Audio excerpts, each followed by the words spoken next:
तो करने के नहीं, तो 3 सप्ताह आपने सब चलता रहेगा अपने, क्योंकि करने वाला कौन है? गुरु जी, बस वही करता है। और उसे स्वामी जी ने क्या कहा, याद है कुछ? कुदरत, क्या कहा? कुदरत, नेचर, नेचर।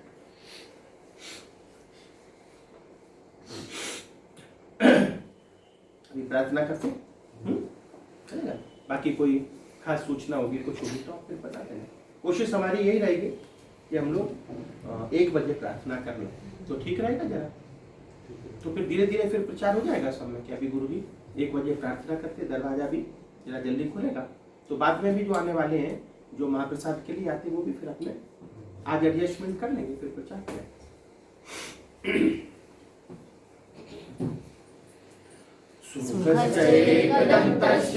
कपिलो गजकर्णिका लंबोदरस्य विकटो विघ्ननाशो विनायका धूम्रकेतुर्गणाध्यक्षो भालचन्द्रो गजानना द्वादशैतानि नामानि यः पठेत् शृणुयादपि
पूजिते देवी कमले विष्णुवल्लभे यथा कमला कृष्णे तथा भवमयी स्थिरा कमला चञ्चला लक्ष्मीश्च चला भूतिर्हरिप्रिया पद्मा पद्मालया सम्यगुच्चै श्रीपद्मधारिणी द्वादशैतानि नामानि लक्ष्मी सम्पूज्य पठेत् स्थिरा लक्ष्मी भवेत् तस्य पुत्रदारादिभिः सह भजनी पूर्वतो रक्षेत् आग्नेया परमेश्वरी दण्डिनी दक्षिणे रक्षेत् देवत्यां खड्गिनी तथा पश्चिमे पार्श्वहन्ता च ध्वजस्था वायुदिग्मुखे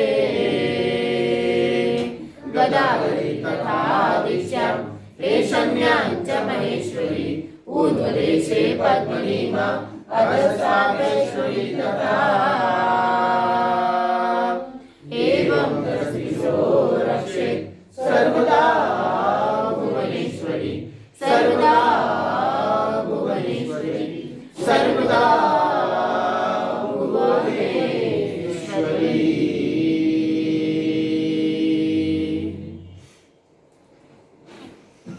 ओम क्रिया बाबाजी नमः।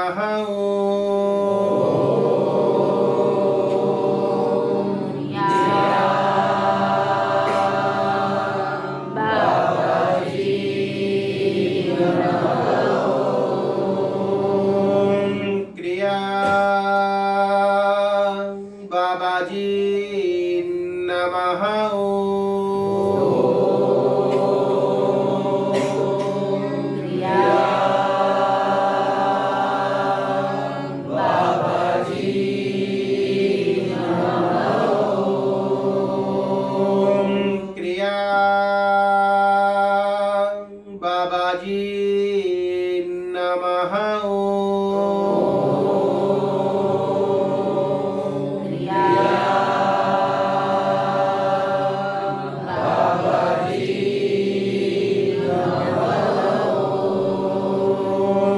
क्रिया बाबाजी नमः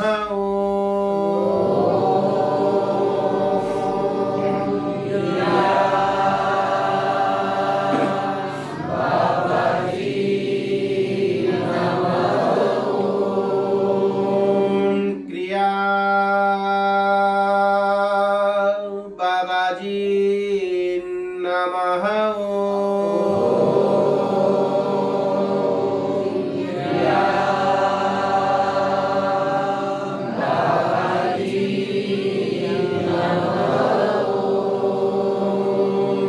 क्रिया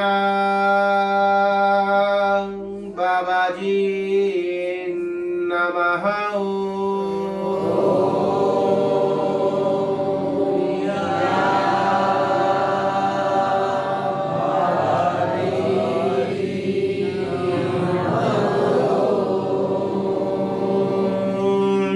क्रिया बाबाजी नमः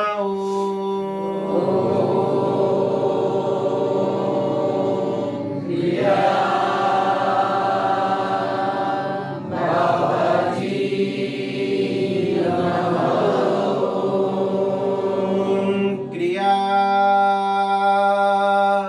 बाबाजी नमः क्रिया बाबाजी नमः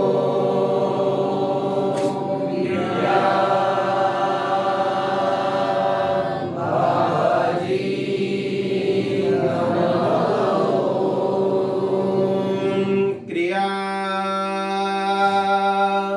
बाबाजी नमः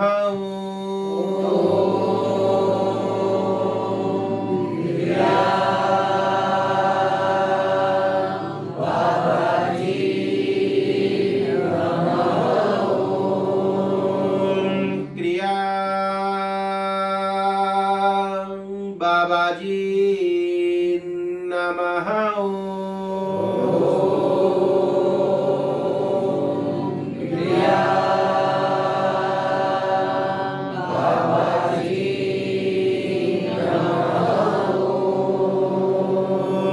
क्रिया बाबाजी नमः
क्रिया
ओम ह्रीं ओम नमो हरिहन्ताणम् ॐ ह्रीं ॐ नमो सिद्धाणम् ॐ ह्रीं ॐ नमो आर्याणम् ॐ ह्रीं ॐ नमो वज्रायाणम् ॐ ह्रीं ॐ नमो लोहितवसावणम् एषो पञ्चनमोकारो सर्वपापप्रणाशनो मङ्गलाणं च सर्वेसिन् परमं हवै मङ्गलम् परमं हवै मङ्गलम् सर्वमङ्गलमाङ्गल्यं सर्वकल्याणकारणं प्रधानं सर्वधर्माणां जयनं जयति शासनं जयनं जयति शासनं सर्वे भवन्तु सुखिनः सर्वे सन्तु निरामया सर्वे भद्राणि पश्यन्तु मा कश्चित् दुःखभाग् भवेत् मा कश्चित् दुःखभाग् भवेत् ॐ शान्ति।